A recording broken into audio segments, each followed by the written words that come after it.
Now, in this activity, you have to match the expressions given in column A with their meanings given in column B. I have done it for you. You can use the pause button and you can just check it up.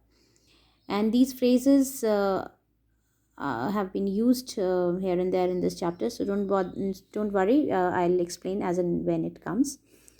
10th May dawned bright and clear. For the past few days, I had been pleasantly besieged by dignitaries and world leaders who were coming to pay their respects before the inauguration. So, before the inauguration, only the guests had started pouring in, and he was looking after them. So, he was surrounded by the guests, by the dignitaries and the world leaders. The inauguration would be the largest gathering ever of international leaders on South African soil. In South Africa, it was the first time that they were having so many guests of international leaders, because what had happened. South Africa was ruled by whites mostly for centuries, and they were practicing apartheid. There was a lot of racial discrimination and so much of cruelty and brutality, which the other nations were not liking, and they had broken off their ties with them. Now, to show their solidarity, to show their support, full support to this new ideology of equality and removal of apartheid, also racial discrimination also. So they large number of people, number of international leaders had come there. The ceremonies took place in the lovely sandstone amphitheater. That amphitheater, that open theater, was made of sandstone, formed by the Union buildings in Pretoria. For decades, this had been the seat of white supremacy. For decades, white skinned people used to rule from there. They used to make policies and the rules and regulations and different laws for different people. And now it was the site of a rainbow gathering.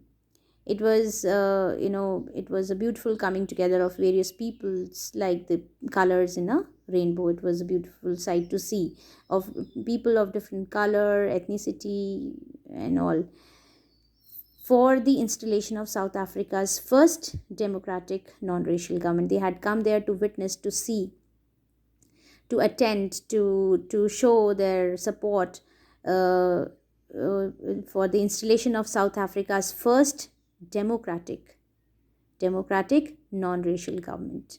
So it was a great event. On that lovely autumn day, I was accompanied by my daughter Zanani. On the podium, Mr. De Klerk was first sworn in and as second deputy president. Then Thabo Mbeki was sworn in as first deputy president. When it was my turn, I pledged to obey and uphold the constitution and to devote myself in the well-being of the republic. Republic is the nation and its people. Republic is a state in which supreme power is held by the people and their elected representatives, and which has an elected or nominated president rather than a monarch. So he took the oath for to devote his life to the well-being of the republic, that means the nation and its people. And he was the head of the republic now, president of republic.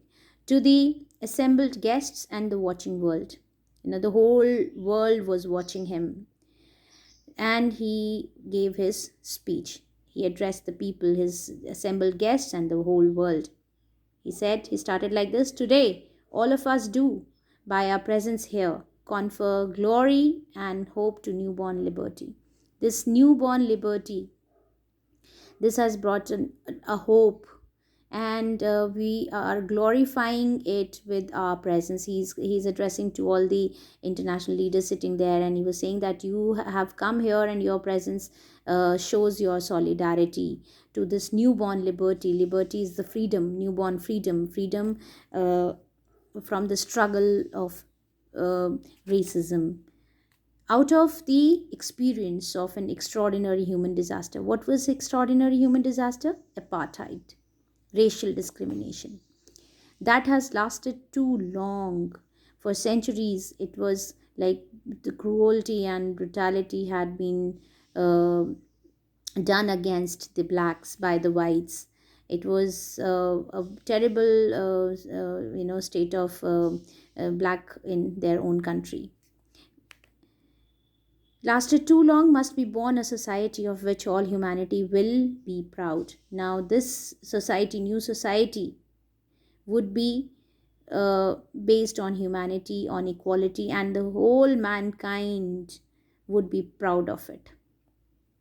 We, who were outlaws not so long ago, have today been given the rare privilege to be host to the nations of the world on our own soil. He's referring to himself also, he's referring to all the blacks also. And he himself was a black president, so he said we were outlaws. Whites had considered them outlaws, had treated them as uh, criminals not so long ago, and now the nation had given them chance when they elected him democratically as president. So he had been given the chance, a black president, to a rare privilege, that is rare chance, to be the host to the nations of the world on our own soil. That means in his own soil. And now he is the representative of the whole nation as well as representative of blacks also. So he has been given the chance to host this great event in his own soil. We thank all of our distinguished international guests for having come to take possession with the people of our country of what is, after all, a common victory for justice, for peace, for human dignity. He's thanking all his international guests and saying that it is a common victory for justice. Earlier, it was like the society was not based on equality or justice. It was based totally on segregation of people. So now it is a common victory for all, for justice, for peace, for human dignity, respect for each other.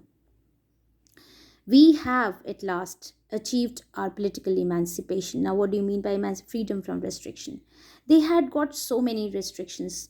So many restrictions were put on the blacks. We pledge ourselves to liberate all our people from the continuing bondage of poverty, deprivation, suffering, gender, and other discrimination. There is not only one kind of discrimination, there are many kinds of discrimination. In our country also we can see discrimination based on caste, color, creed, gender, and so on and so forth.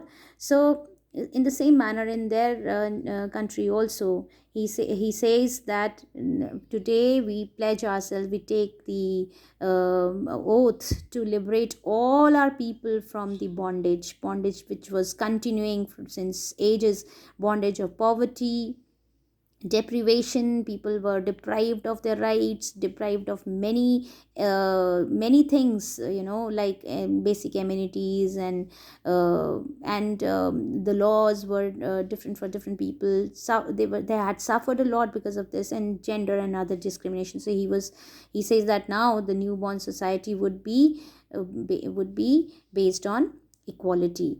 Never, never, and never again shall it be that this beautiful land will again experience the oppression of one by another. Nobody is going to oppress anybody else. It is not that there will be no racism, and there will be no racism against racism. That means earlier blacks were oppressed by whites.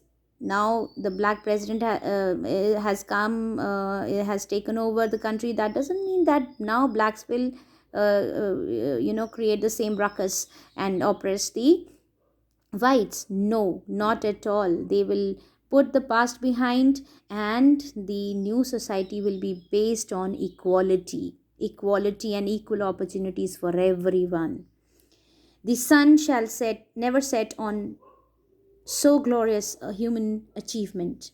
It's a human achievement. It is not just achievement of blacks. It is achievement of the whole humanity, of the whole mankind. Everybody is equal. Let freedom reign. Let everybody be free, having given equal opportunities to grow, to live. God bless Africa.